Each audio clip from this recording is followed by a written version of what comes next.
As an island nation, seafaring has always been important. Our seas are filled with shipwrecks, the watery graves of doomed sailors and passengers, many who died violently and abruptly without a formal burial. Fishing, smuggling, and wars fought at sea have all played an important part in our coastal heritage. Here are 4 ghost stories with a maritime connection.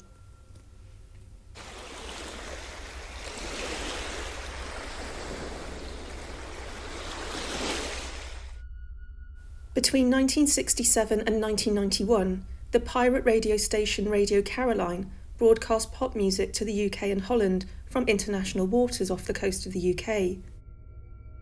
The station used several different ships as their base.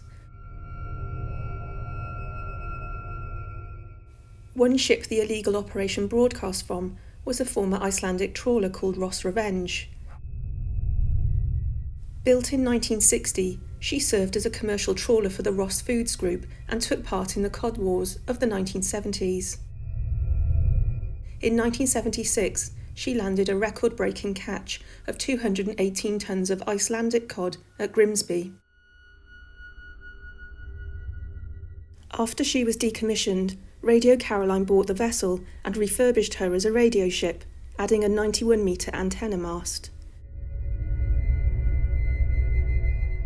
Her final broadcast took place in November 1990, and in 1991 she ran aground on the Goodwin Sands, bringing the era of offshore pirate radio to an end.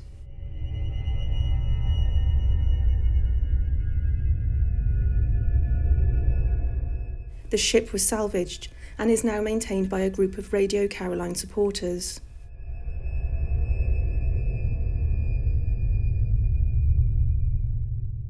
The ship is reputedly haunted by the ghost of a sailor, affectionately named Sailor Sam. He has been seen wearing oilskins and a yellow fisherman's hat. He moves freely around the ship and has even been seen moving through the mast. His favourite haunt is the front of the ship, but he has also appeared in the galley and the bathroom, which sounds alarming.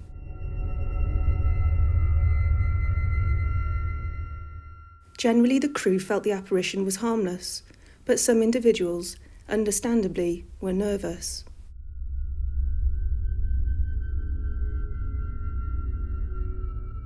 He could even be regarded as a crisis apparition. The station manager claimed that the sailor warned of trouble ahead. He appeared to DJ Nigel Harris, pointing to the mast. The following day, the famous storm of 1987 hit the UK, and the mast broke and fell into the sea. In 1999, 2 visitors heard footsteps on the deck above them, but on inspection, there was nobody there. They started to hear the faint sounds of pop music, but the ship did not have any onboard power.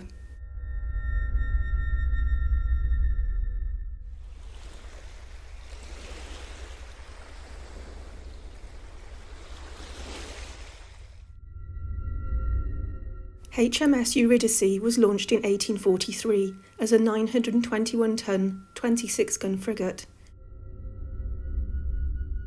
For many years, she was considered one of the finest vessels in the Royal Navy. Eventually, wooden warships gradually became replaced by more modern iron ships, and she was converted into a training vessel. The ship sailed across the Atlantic to Bermuda and the West Indies in 1877. On the 6th of March 1878, she embarked on her homeward journey to Portsmouth. According to the Coast Guard's records, she arrived off the coast of the Isle of Wight at 3 o'clock on the 24th of March, moving fast under full sail.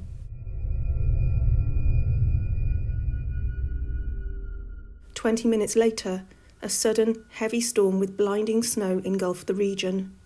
The Eurydice, at speed and still with full sail, disappeared into the midst of the blizzard. Could it be that Captain Hare aboard the Eurydice thought the ship could weather the storm? Very quickly, the Eurydice was in trouble.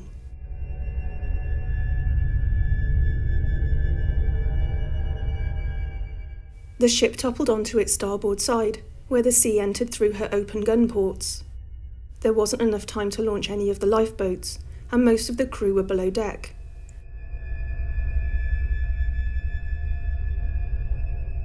Residents on the Isle of Wight were absolutely shocked.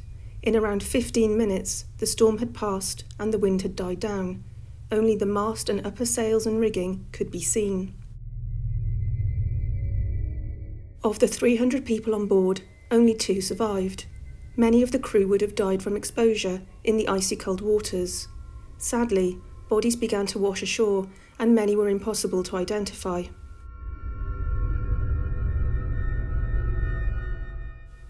The legend of the haunting ghost ship of the Eurydice began on the day it sank. That afternoon, many miles away in Windsor, the Bishop of Ripon and Sir John McNeill were having dinner. Suddenly, McNeill exclaimed, "Good heavens, why don't they close the portholes and reef the sails?" Moments later, he told the bishop he'd had a vision of a ship sailing through the channel towards the storm with her gun ports open. He was 70 miles away from where the ship sank. In the 1930s, a submarine commander was forced to take evasive action to avoid striking an unknown ship. When they looked again, it was gone. The Phantom Eurydice has been regularly witnessed by sailors over the years since her sinking. In 1998, Prince Edward and his film crew reportedly saw the 3-masted ship off the Isle of Wight when he was filming a television programme.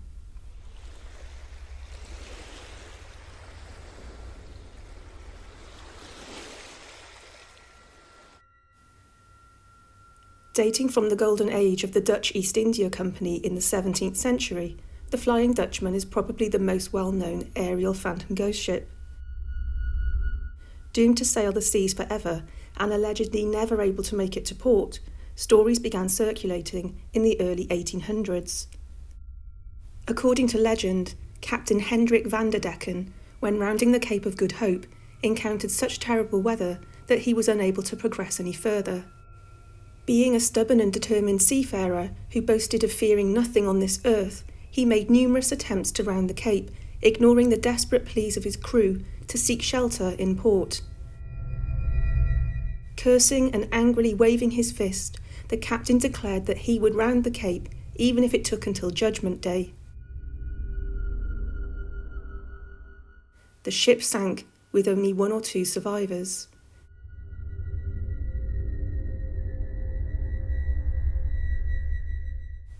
There have been many alleged sightings of the ship from experienced and reliable sailors. It seems this phantom has been recognised in an official capacity, as records of the sightings are held by the Royal Navy.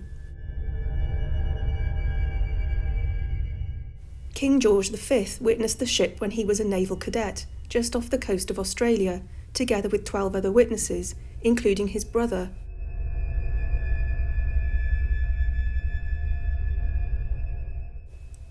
In his diary, he recorded, "At 4 a.m, the Flying Dutchman crossed our bow, a strange red light as of a phantom ship all aglow, in the midst of which our masts, spars and sails of a brig 200 yards distant stood out in strong relief. The officer of the watch from the bridge saw her, as did the quarterdeck midshipman, who was sent forward at once to the forecastle." The formal entry in the ship's log read, "July the 11th, 1881. During the middle watch, the so-called Flying Dutchman crossed our bows. 13 persons altogether saw her. Tourmaline and Cleopatra, which was sailing on our starboard quarter, flashed signals asking whether we had seen the strange glow and if we could account for it." During the Second World War, one of Hitler's admirals reported a sighting of the Flying Dutchman. He wrote, "My U-boat crews claimed they saw the Flying Dutchman or some other so-called phantom ship on their tours of duty. When they returned to their base, the men said they preferred facing the combined strength of Allied warships in the North Atlantic than know the terror a second time of being confronted by a phantom vessel." Whatever the explanation, it is the case that for many years, reliable and varied eyewitnesses have reported seeing a ship moving in the sky around the Cape of Good Hope.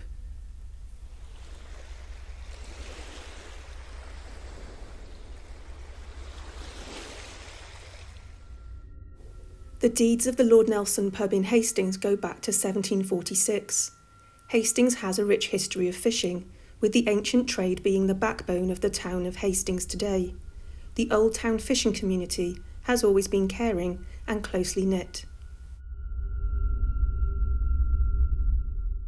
In 1812, Joseph Swain, a young fisherman, was killed by a customs guard. His death was a terrible loss to the local fishing community.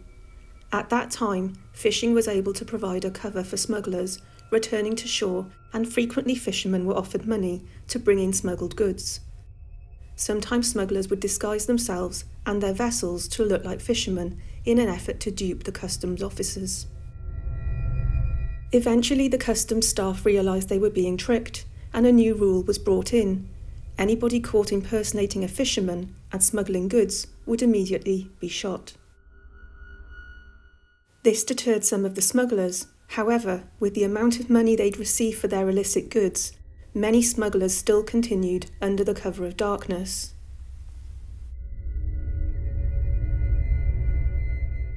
Joseph Swain was returning to Hastings, having been out at sea for a number of hours.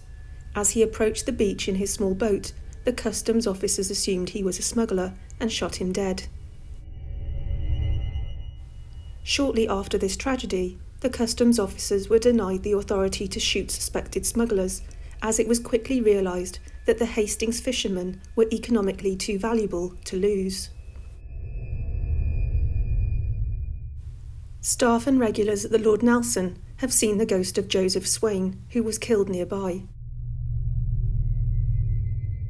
His apparition is described as a young, rather dishevelled lad wearing a fishing tunic and a strange-shaped hat. He has allegedly walked through the back wall of the inn, and his appearance is usually accompanied by a sharp drop in temperature and an unusual smell. Some believe that he returns to keep a watchful eye over his fellow fishermen.